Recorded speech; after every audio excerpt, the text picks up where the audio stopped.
मेरे प्रिय दोस्तों, वैसे तो बहुत वैज्ञानिक है पर जिसके बारे में बताने जा रही हूँ वह अपने सर्वश्रेष्ठ दिमाग के लिए जग प्रसिद्ध है। उनका नाम है एल्बर्ट आइंस्टीन।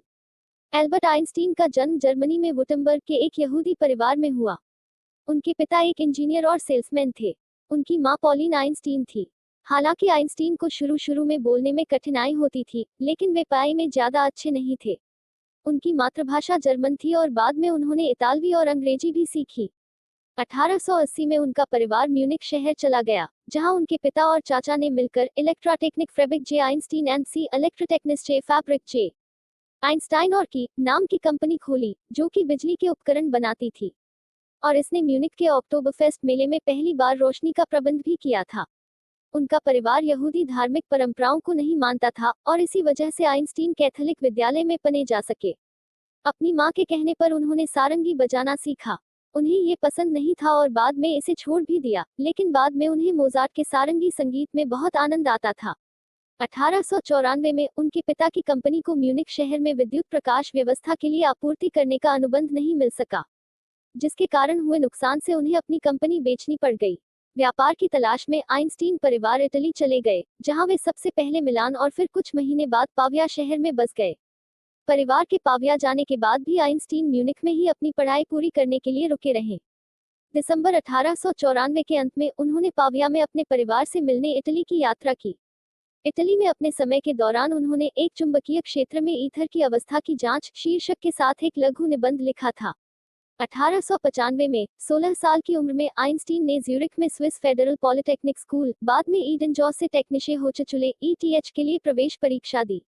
वह परीक्षा के सामान्य भाग में आवश्यक मानक तक पहुंचने में विफल रहा, लेकिन भौतिकी और गणित में असाधारण ग्रेड प्राप्त किया। पॉलिटेक्निक स्कूल के प्रिंसिपल की सलाह पर उन्होंने 1895 और 1896 में स्विट्जरलैंड के आरा में आर्गोवियन कैंटोनल स्कूल, व्यायामशाला में अपनी माध्यमिक स्कूली शिक्षा पूरी करने के लिए भाग लिया। प्रोफेसर जोस्ट विंटेलर के परिवार के साथ रहने के दौरान उन्हें विंटेलर की बेटी मैरी से प्यार हो गया। आइंस्टीन की भावी पत्नी, एक 20 वर्षीय सबिया, जिसका नाम मिलिवा मेरिक है, ने भी इस साल पॉलिटेक्निक स्कूल में दाखिला लिया। वह शिक्षण डिप्लोमा पाठ्यक्रम के गणित और भौतिकी खंड में 6 छात्रों में से एकमात्र महिला थी। अगले कुछ वर्षों में आइंस्टीन और मारी की दोस्ती रोमांस में विकसित हुई और उन्होंने पाठ्येतर भौतिकी पर एक साथ किताबें पढ़ी, जिसमें आइंस्टीन एक बढ़ती रुचि ले रहे थे। 1900 में आइंस्टीन ने मैथ्स और फिजिक्स में परीक्षा उत्तीर्ण की और उन्हें संघीय शिक्षण डिप्लोमा से सम्मानित किया गया। आइंस्टीन और मारी के बीच शुरुआती पत्राचार को 1987 में खोजा और प्रकाशित किया गया था, जिसमें पता चला था कि इस दंपति की एक बेटी लिसेरल है, जिसका जन्म 1902 की शुरुआत में नोवी सैद में हुआ था, जहां मारिक अपने माता-पिता के साथ रह रही थी। मारिच बच्चे के बिना स्विट्जरलैंड लौट आया, जिसका असली नाम और भाग्य अज्ञात है। सितंबर 1903 में आइंस्टीन के पत्र की सामग्री बताती है कि लड़की को या तो गोद लेने के लिए छोड़ दिया गया था या बचपन में स्कारलेट ज्वर से मर गया था। आइंस्टीन और मारिक ने जनवरी 1903 में शादी की। मई 1904 में उनके बेटे हंस एल्बर्ट आइंस्टीन का जन्म बर्न, स्विट्जरलैंड में हुआ था। उनके बेटे एडवर्ड का जन्म जुलाई 1910 में ज्यूरिख में हुआ था। दंपति अप्रैल 1914 में बर्लिन चले गए, लेकिन आइंस्टीन का मुख्य रोमांटिक आकर्षण उनका पहला और दूसरा चचेरा बहन एल्सा था, यह जानने के बाद कि मारिक अपने बेटों के साथ ज्यूरिख लौट आए। उन्होंने 14 फरवरी 1919 को तलाक दे दिया। 5 साल तक अलग रहे। 20 वर्ष की आयु में एडवर्ड का टूटना हुआ और सिजोफ्रेनिया का निदान किया गया। उसकी मां ने उसकी देखभाल की और वह कई समय तक शरण के लिए भी प्रतिबद्ध रही। आखिरकार उसकी मृत्यु के बाद स्थायी रूप से प्रतिबद्ध हो गई। 2015 में सामने आए पत्रों में आइंस्टीन ने अपने शुरुआती प्रेम मैरी विंटेलर को अपनी शादी और उसके लिए अपनी मजबूत भावनाओं के बारे में लिखा था। उन्होंने 1910 में लिखा था, जबकि उनकी पत्नी अपने दूसरे बच्चे के साथ गर्भवती थी, मुझे लगता है कि आप हर खाली मिनट में दिल से प्यार करते हैं और इतना दुखी हूँ जितना कि एक आदमी ही हो सकता है। उन्होंने मैरी के प्रति अपने प्यार के बारे में एक गुमराह प्यार और एक याद जीवन के बारे में बात की। 1912 के बाद से उनके साथ संबंध बनाने के बाद आइंस्टीन ने 1919 में एल्सा लोवेंथल से शादी की। वह पहले चचेरे बहन थी और दूसरे चचेरे बहन। वे 1933 में संयुक्त राज्य अमेरिका में आ गए। 1935 में एल्सा को हृदय और गुर्दे की समस्याओं का पता चला और दिसंबर 1936 में उनकी मृत्यु हो गई। 1923 में आइंस्टीन को बेटी न्यूमैन नामक एक सचिव से प्यार हो गया, जो एक करीबी दोस्त हंस मुशाम की भतीजी थी। 2006 में यरूशलेम का इब्रानी विश्वविद्यालय द्वारा जारी पत्रों में आइंस्टीन ने 6 महिलाओं के बारे में वर्णन किया, जिनमें शामिल हैं मार्गरेट लेबाच, एक गोरा ऑस्ट्रियन, एस्टेला कार्चन-बेलोजेन, एक फूल व्यवसाय के धनी मालिक टोनी मेंडल, एक धनी यहूदी विधवा, और एथिल माइनोवस्की, एक बलिन सोशलाइट, जिनके साथ उन्होंने समय बिताया और जिनसे उन्हें एल्सा से शादी करते हुए उपहार मिले। बाद में, अपनी दूसरी पत्नी एल्सा की मृत्यु के बाद आइंस्टीन मार्गरेटा कोनेकोवा के साथ संक्षिप्त रिश्ते में थे। वह एक विवाहित रूसी महिला जो एक रूसी जासूस भी थी, जिसने विख्यात रूसी मूर्तिकार सर्गेई कोनेंकोव से शादी की, जिसने आइंस्टीन के कांस्य अर्ध प्रतिमा का प्रिंसटन में निर्माण किया। आइंस्टीन महात्मा गांधी से बहुत प्रभावित थे, जिनके साथ उन्होंने लिखित पत्रों का आदान प्रदान किया। उन्होंने गांधी को आने वाली पीढ़ियों के लिए एक रोल मॉडल के रूप में वर्णित किया।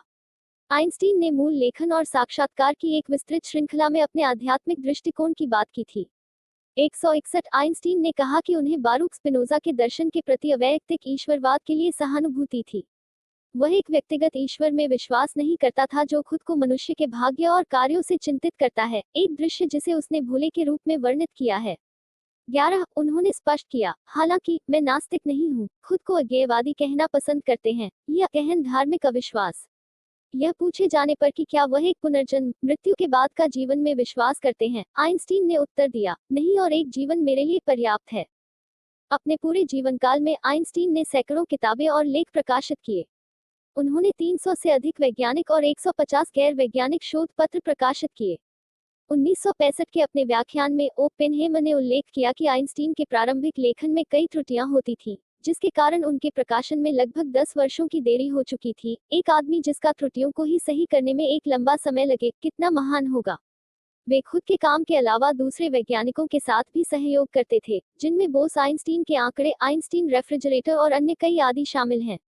उन्होंने सापेक्षता के सिद्धांत को व्यक्त किया, जो कि हरमन मिन्कोवस्की के अनुसार अंतरिक्ष से अंतरिक्ष समय के बीच बारी बारी से परिवर्तनहीनता के सामान्यीकरण के लिए जाना जाता है।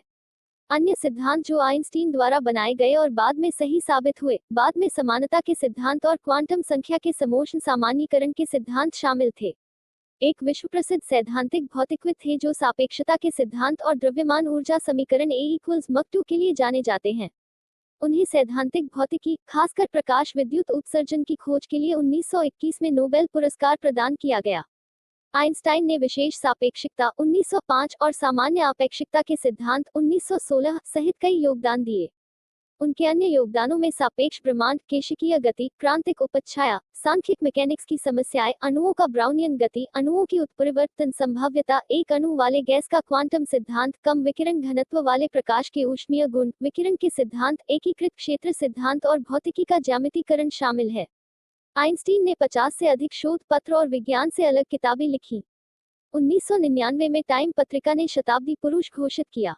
एक सर्वेक्षण के अनुसार वे सार्वकालिक महानतम वैज्ञानिक माने गए।